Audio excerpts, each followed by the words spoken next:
Amazing. Down Home News TV, I'm Dre. Hopefully everybody's having a good Sunday.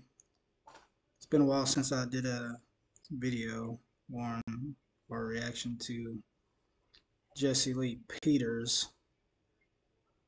But this video is coming from the Gamma Degree. Title of the video is Pro-Black Liberal Goes Off on Jesse Lee Peterson for Mocking Affirmative Action. Now I can only imagine how this is going to go. Jesse Lee Peterson. I know he said he supports Trump. So it's just going to be an interesting conversation to have both sides having hopefully a good informative debate. But let's check out Mr. Peterson. Amazing.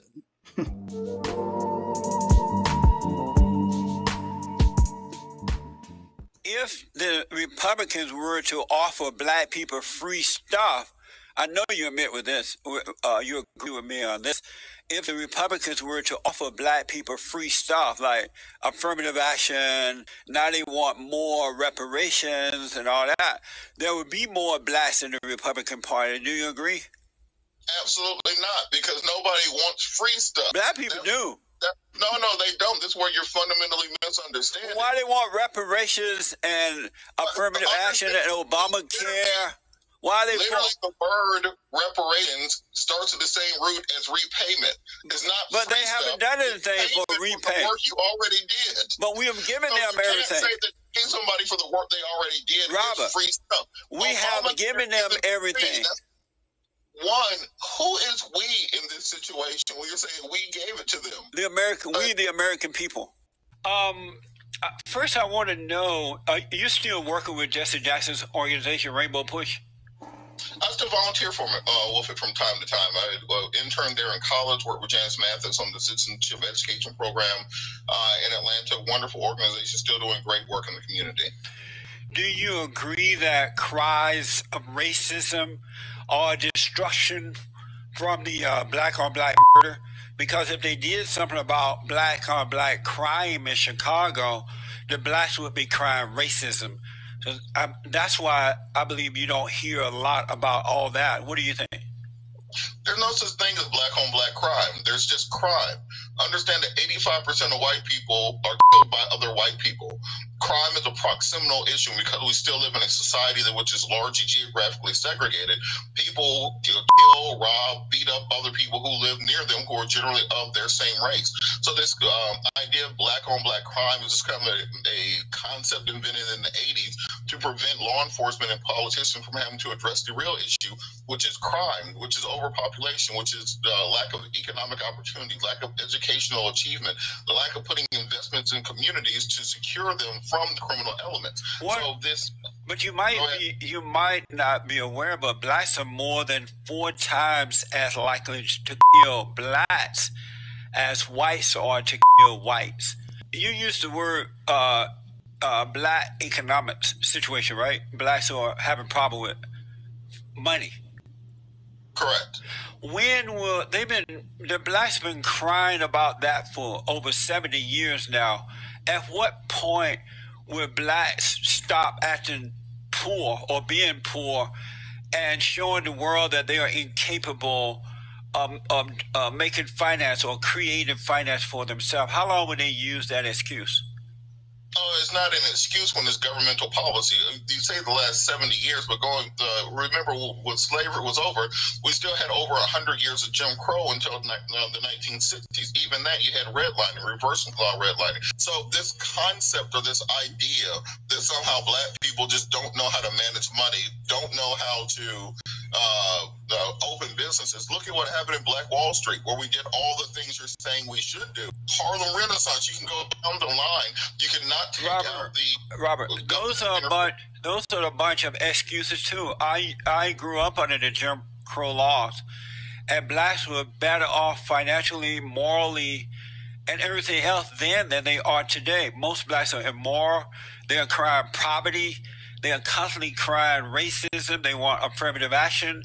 Now they're crying for reparation.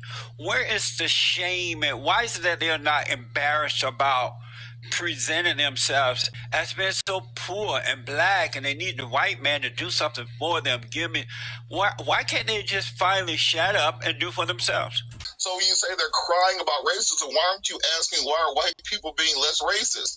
But when you're talking about crying about the economics, why aren't you saying how do we fix the economic system to create a space where everybody can prosper, not simply the 1%, not simply people of a certain economic group?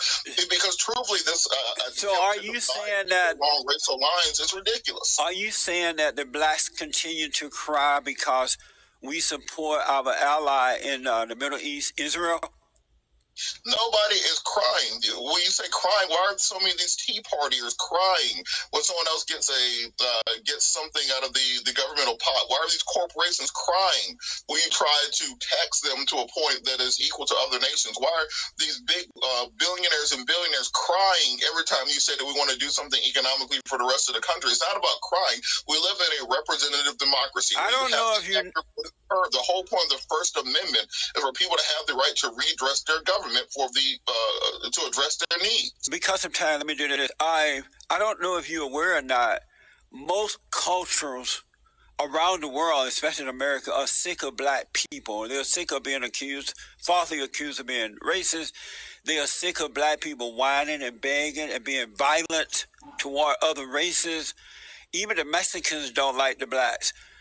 Why don't you people work on getting blacks to change their attitude? Stop being angry, stop being violent, stop begging, rather than keep pushing the beg and act. Why not become decent people again? Jesse, I've been to 22 nations around this world. Not one of them says they hate black people. I've been to Japan, Thailand. I've been all over Central America, Mexico. No one hates black yes, people. They're fed up with them. The income inequality, the lack of rights between groups. They hate the fact that there are portions of this world that... They may not be telling you, but they do hate them.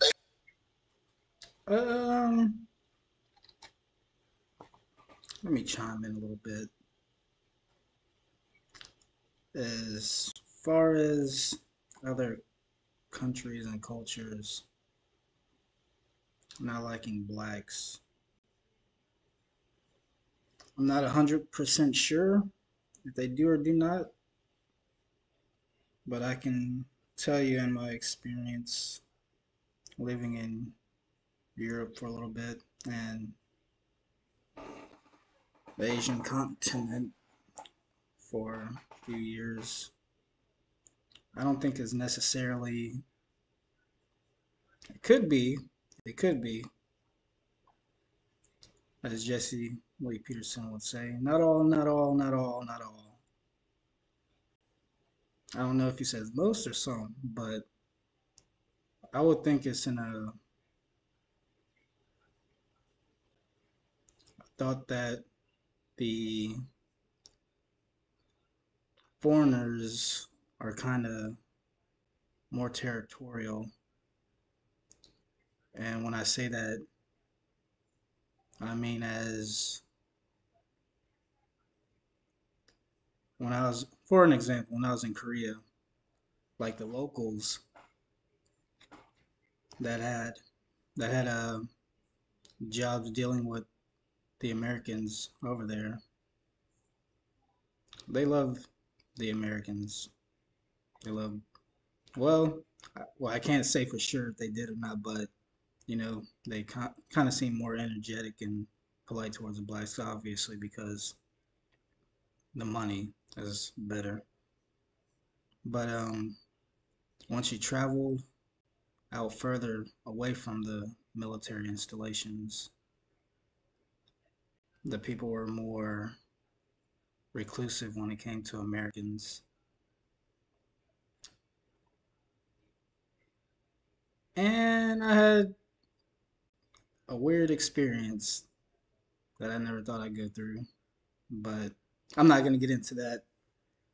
But yeah, I think it's more of a cultural thing, especially if you got military installations in other countries they just look at it as, why are you here? Why are you in my country?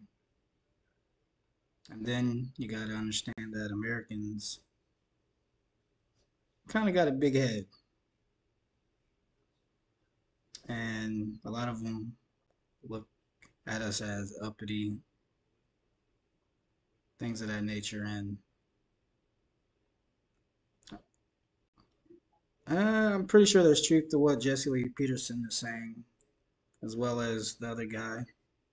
But I think it's more of a thought of territorial issues when it comes to foreigners coming in contact with Americans. I mean, some you have that are excited.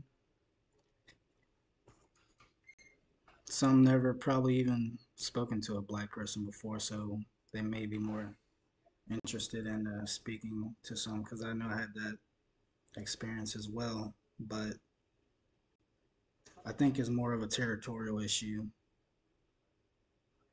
Kind of like with when me and my family moved to where we're at now,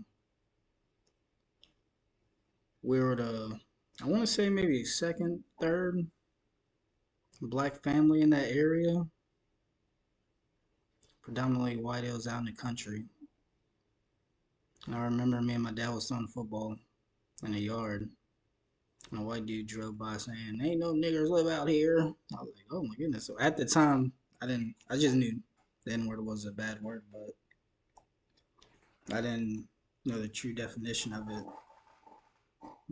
I just blew it off, and I had some other incidences, but I think it's more of a territorial thing, kind of like that, you know. So goes the saying, in a white neighborhood, when one black moves in, there goes the neighborhood. So it's just tribalism, cultural differences, and people want to preserve that, I'm assuming. But sorry for dragging that out so long. Let's get back into it. So are you for the wall, big, beautiful wall going up around the borders? Well, understand it will never happen. So that's part of the issue you run into. Are you for it?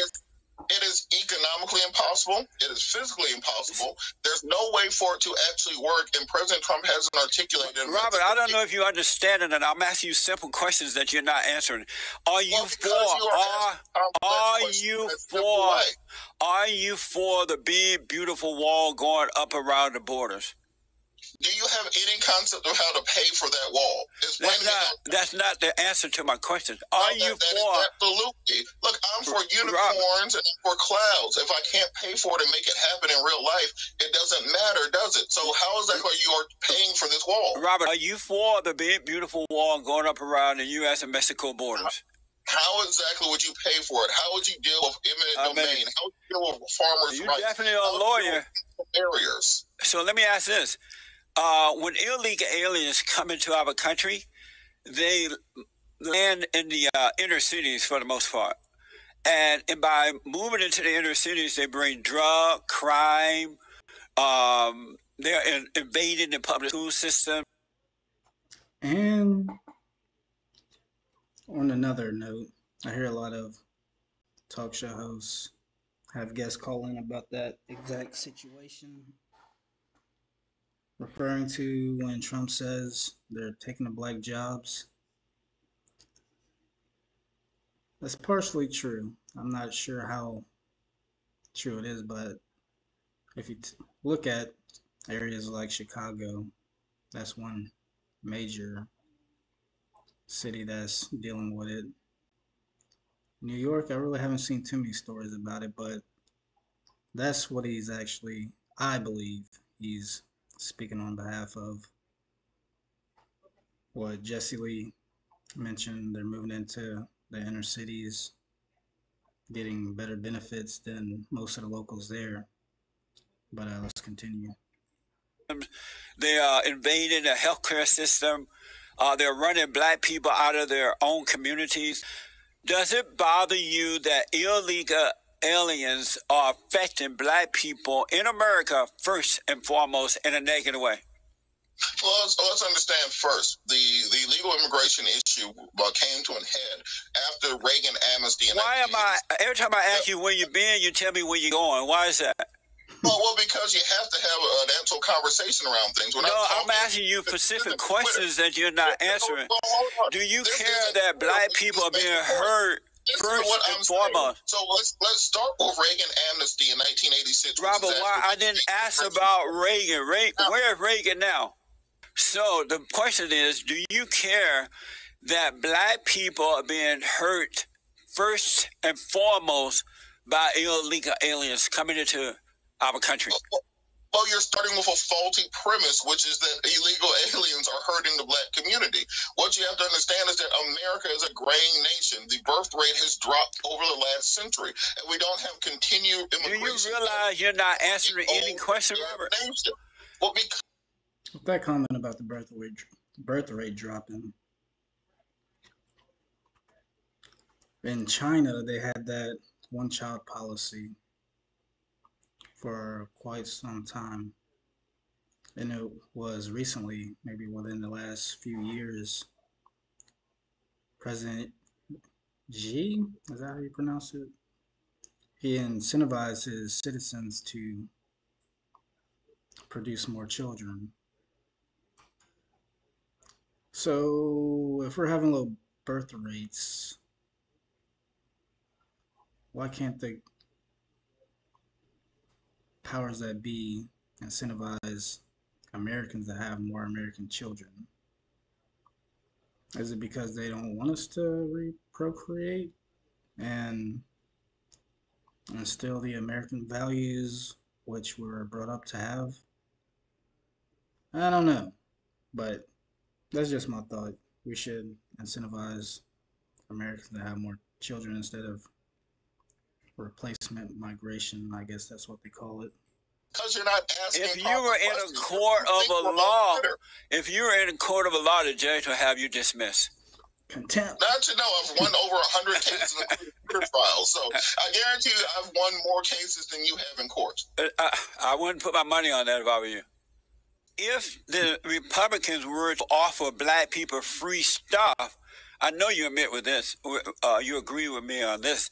If the Republicans were to offer black people free stuff like affirmative action, now they want more reparations and all that, there would be more blacks in the Republican Party. Do you agree? Absolutely not, because nobody wants free stuff. Black people do. No, they don't. This is where you're fundamentally misunderstanding. Why they want reparations and affirmative action and Obamacare? Why they literally the word reparations starts at the same root as repayment. It's not. But they haven't done anything for repayment. Work you already did. But we have given them everything. You can't say that paying somebody for the work they already did is free stuff. We have given them everything. Republican health care plan. You're starting from fundamentally flawed premises. Robert, we have given black people everything they asked for. They wanted to. Who is we? They wanted to integrate this. Remember, they wanted to integrate schools, white schools. They wanted to free welfare. So we gave them welfare. They wanted to move into the white communities. So we said, okay, y'all can move into the white communities. They wanted to get jobs and go to white schools without earning their way in. And so they came up with this idea of a affirmative action. And so now we let black people in simply because they're black, not because they're qualified. Now they want more reparation. We don't have any more to get them. Down Home News TV, let me know what y'all think about this back and forth debate. And y'all have